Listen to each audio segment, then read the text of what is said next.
uncover the key to preventing illness and embracing age reversal like never before.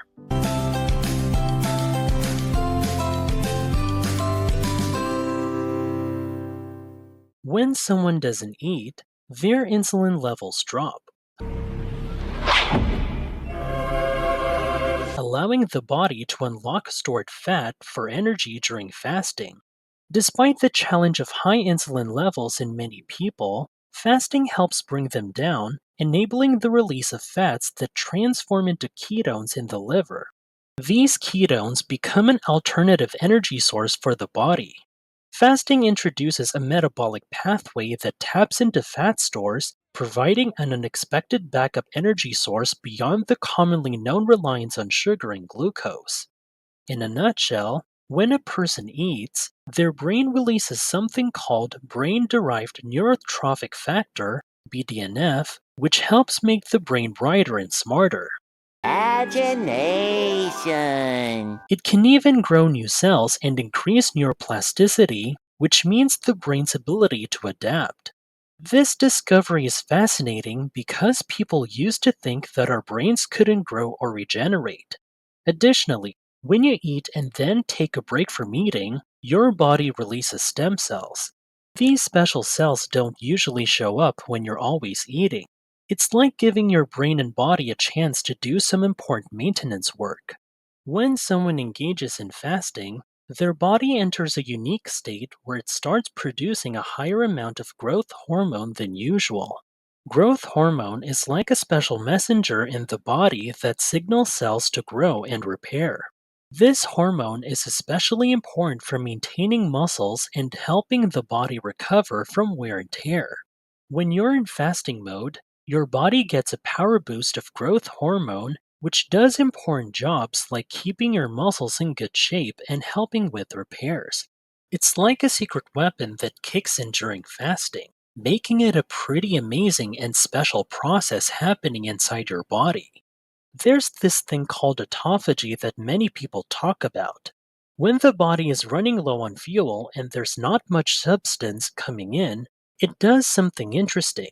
It takes the unnecessary parts inside the cells and says, I'll use these for energy because I need it.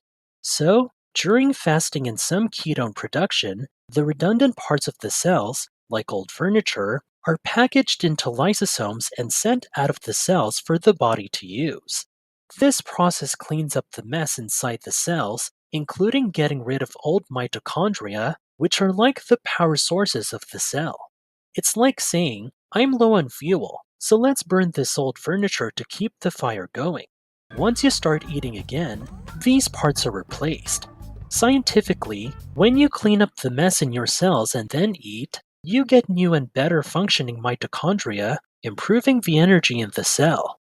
Fasting enhances energy levels through a process called mitophagy, where old mitochondria are replaced with new ones. It's not just about weight loss, but a cellular makeover. Fasting also slows down aging by preserving telomeres, the cell's aging clock. These biochemical changes, surprisingly unexplored earlier, underscore the importance of fasting for overall health. The ability to enter a ketotic state during fasting varies depending on prior dietary habits, particularly sugar intake.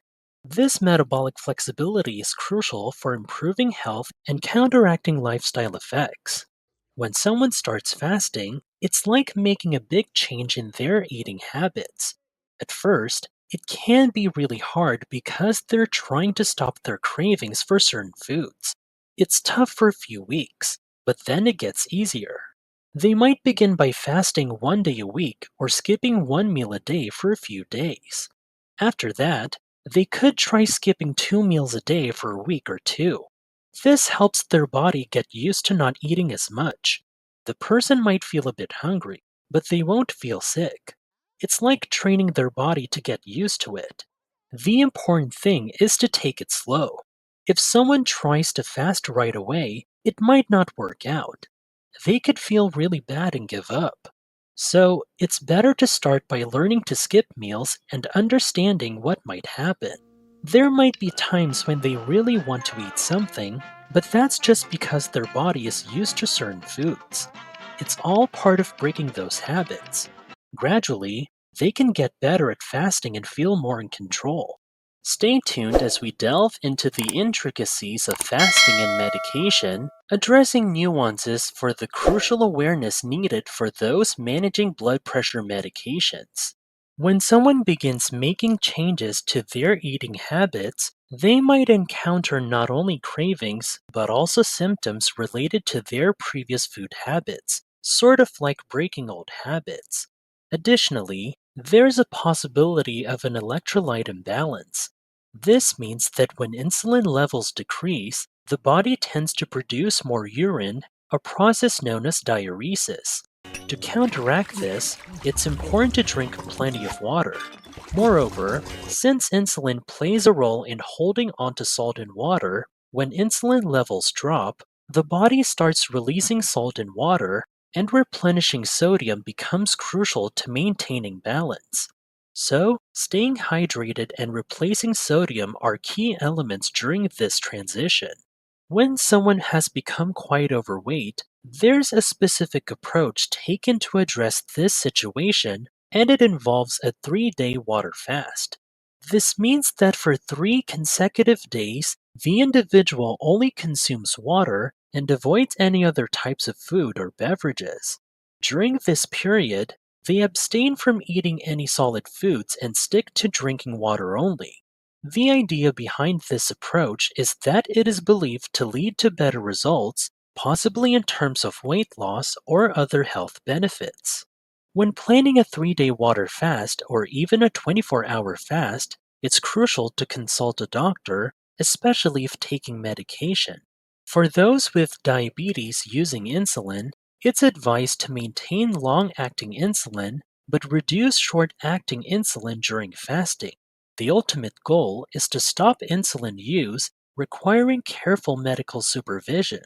If on oral medications for diabetes, they are usually skipped during fasting.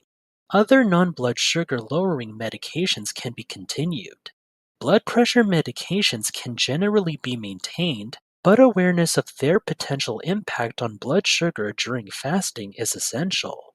When someone is fasting, their blood pressure tends to go down. To stay healthy, it's important to keep an eye on your blood pressure. The doctor suggests 2 things for everyone trying this fasting program.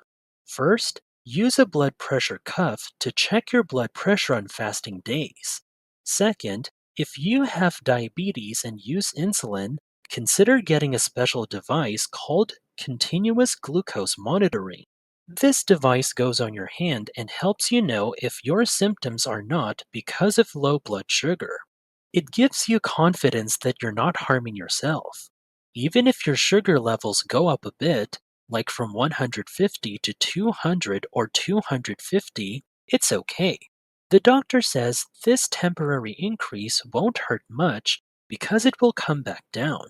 The doctors think it's more important to avoid having high insulin levels and inflammation in your body.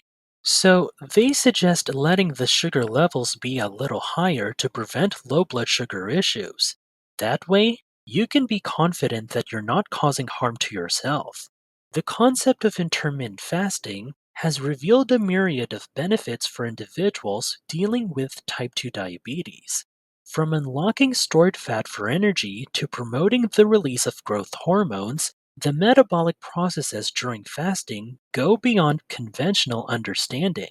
The revelation of the brain derived neurotrophic factor's role in cognitive health and the cellular cleanup through autophagy highlights the comprehensive impact of intermittent fasting on both body and mind. Moreover, the cellular rejuvenation observed through mitophagy, the preservation of telomeres, and the gradual habit break underscore the transformative nature of fasting on a cellular level. It's not merely about weight loss, but a holistic approach to health and aging. If you appreciated the insights shared in this video, please show your support by giving it a thumbs up. For more enlightening content, consider subscribing to our channel and feel free to share your experiences or questions in the comment section below. Thank you for tuning in, and as always, We extend our best wishes for your journey towards diabetes recovery.